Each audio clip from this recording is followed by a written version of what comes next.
उपस्थित मंचवर शशिकांतजी, नाना कदमजी आणि पाटीलजी त्यांचं इथं त्यांचं भूमीमध्ये हे प्राण प्रतिष्ठान झालं. तसंच पूर्ण जन्म प्रतिष्ठान भूमीचं सगळं पदाधिकारी आणि कार्यकारी आणि उपस्थित सगळं पत्रकार बंधूंनी भगिनींनो, आज खूप अत्यंत आनंद वाटतं की 1 वर्ष पहिले मी इथं आले होतो.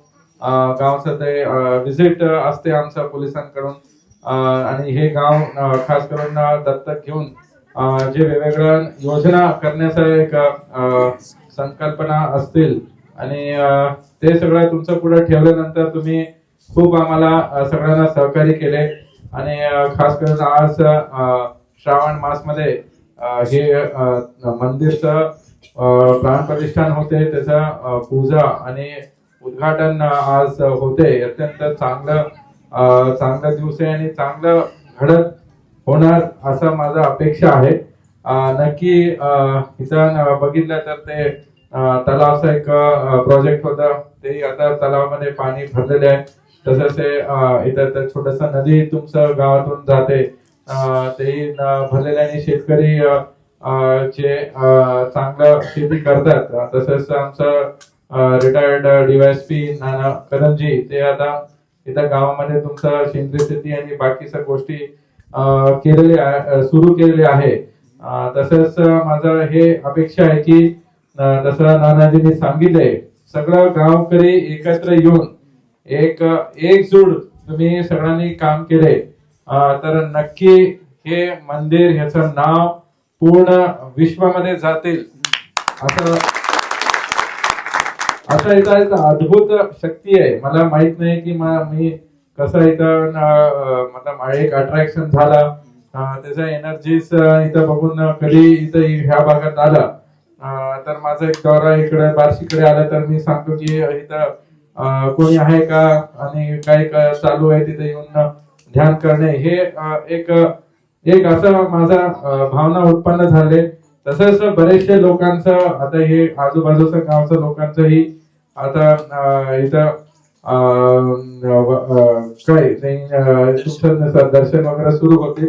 तसेच मला वाटतं की हे एनर्जी सगळ्यांपर्यंत खूप एक पॉझिटिव्ह सकारात्मक दृष्टीने सगळ्यांना बदल करतील. आणि जसं नानाजीने सांगितलंय प्राण प्रतिष्ठा काय असते, आम्ही वेगवेगळं दगड माती सिमेंट हे सगळं परत आम्ही भूमीला हे खोदून सगळं काढतो, परत आम्ही इथं मंदिर बांधतो, घर बांधतो, इथं सभा मंडप बांधतो. त्याचं परत जे प्राण आहे त्याचं शक्ती ऊर्जा ते परत प्रॉपर बसायला पाहिजे, ते एनर्जी आजूबाजूचं ते सगळं व्यवस्थित असायला पाहिजे. ह्यासाठी आम्ही हे सगळं करतो.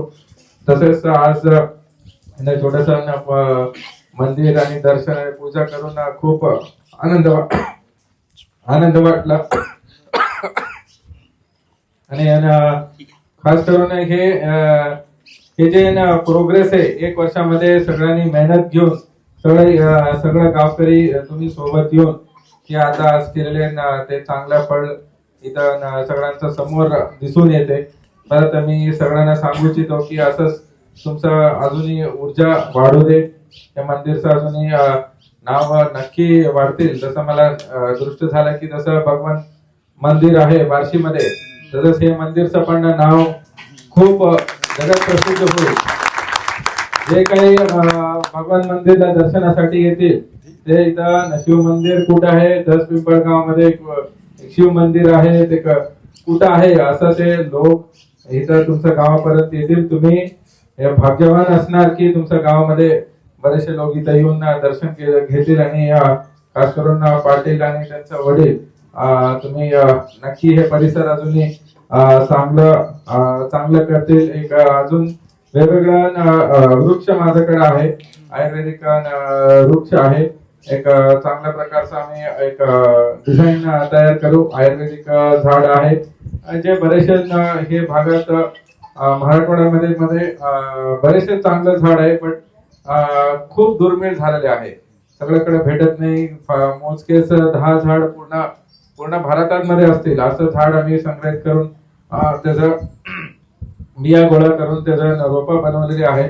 तर प्रॉपर एक चांगलं प्लॅनिंग करून डिझाईन करून नक्की बनवू. जे येणारे भाविक आहे त्यांना हे पण माहिती होईल की वेगवेगळ्या प्रकारचं जातीचं झाड तसंच पक्षी पण त्याला खूप येतात आणि एक चांगल्या प्रकारचं एक पर्यटन स्थळ आणि धार्मिक स्थळ होईल असं अपेक्षा व्यक्त करतो. परत सगळ्यांना पूर्ण टीमला शुभेच्छा देतो. जय हिंद, जय महाराष्ट्र. एक गोष्टी सांगायचं राहिले आणि शशीजी आणि नानाजी खूप धडपड करून श्रीकांत भारती साहेबांकडे गेले. भारती साहेबांनी खूप सपोर्ट केले. त्यांना आम्ही काही डिझाईन्स आम्ही बनवून दिले होते. त्यांनी स्वतः सगळं बघितले. शशीजी पण सीएम सरांकडे पण गेले आणि जसं तुम्ही सांगितलं आषाढी वारीचं ताणतणाव होतं पोलिसांना, बट आमचं एकच मुद्दे होते की जे भाविक येणार आहे पंढरपूर नगरीमध्ये त्यांचं व्यवस्थित दर्शन होणे, त्यांचं व्यवस्थित सगळं दर्शन करून परत रिटर्न जाईपर्यंत आमचा पोलीस तिथं ठाम राहिले होते की ट्रॅफिक क्लिअरन्स असतील, गर्दी नियंत्रण असतील, सगळं केलेले. आज खूप आनंद वाटतं की हे गावागावापर्यंत हे माहिती इथपर्यंत पोहोचलेले आहे. धन्यवाद.